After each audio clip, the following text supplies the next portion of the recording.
Are you buying and selling at the same time and it's got you stressed out? I've got options. Tune in right now.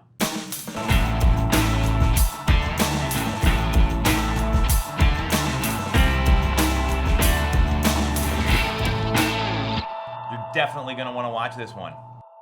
Buying and selling at the same time is stressful. And for some people, you have to sell your current home or get the money out of that home to buy the new one, and it's really tough to execute, especially now when we're seeing these record low inventory levels. So what I want to do today on the show is break down the 3 options that are out there so you can get clear on those, get comfortable with them, and then have a game plan so that you're able to find the right home, get your home sold, and take advantage of these market conditions on the sell side while navigating them and taking advantage of historically low interest rates on the buy side.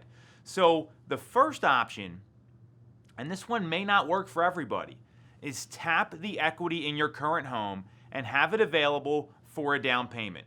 So this would be based on your financials. Not everyone's going to be able to do this because when you get approved for a loan, they look at your debt to income ratio, they look at your cash position, they look at your credit score, and if your debt to income ratio can handle carrying 2 loans and you just don't have the cash in the bank, a home equity line could be the right way to go. So some important things to know about home equity lines. Typically you can tap up to 85% of your home's current value. So if you already owe 60% on the loan, you can get another 25% in equity out of it with a home equity line. So you can go up to 85% on a loan to value ratio based on wherever the appraisal comes in. And you won't pay interest until you actually write the check and start using the equity line. So this could be reserved for you have a great equity position in your home, and that's where the down payment's coming from. So if you tap that, use it to buy the new home, try to buy and sell the same day, the good thing is you're securing the new property first.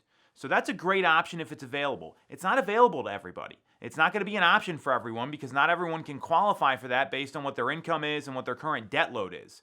But that's option 1. I would look into that, call a lender. We got some great people we can refer you to. Talk to whoever did your mortgage. Go to your local bank. Just get the right information. Now, option 2, and this one is a little tougher to navigate, still we see it happen, is if you need to sell your current home to buy the new one, and you got to close on the same day, because it's such a hot seller's market right now, maybe you're able to negotiate a 30-day leaseback. Maybe you're able to negotiate something where you can live in the home, don't have to arrange the movers, and maybe it's not even 30 days. Maybe it's only 7 days or 10 days. That's an option to allow you to close on the same day and be able to move in a way that's not going to stress you out, because moving is stressful, and when you're packing the current home and then moving to the next one the same day and having settlements all in between, that's a crazy day. That's tough to do. So that's option number 2 to ease that concern. Option 3 is you get your current home sold, you find the new home, you buy and sell on the same day and make that move happen. So it's kind of the same sort of option there. That's not always that easy to execute. You might not be able to find the right home in the amount of time that you have.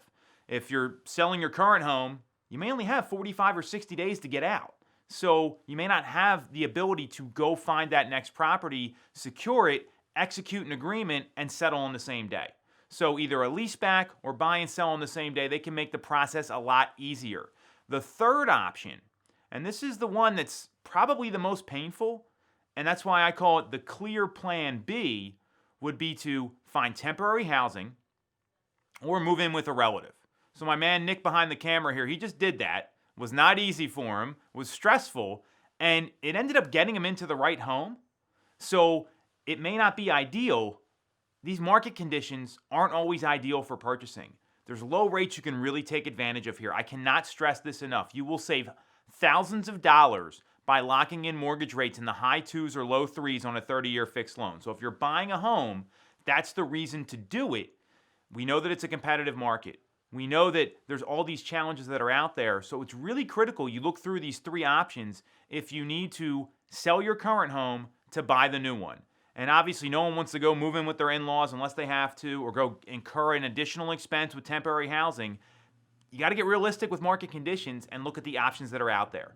So if you need help exploring these further, you know where to reach me. Otherwise, we'll be back next week, and we're happy to help you navigate this tricky and complicated buy-sell situation.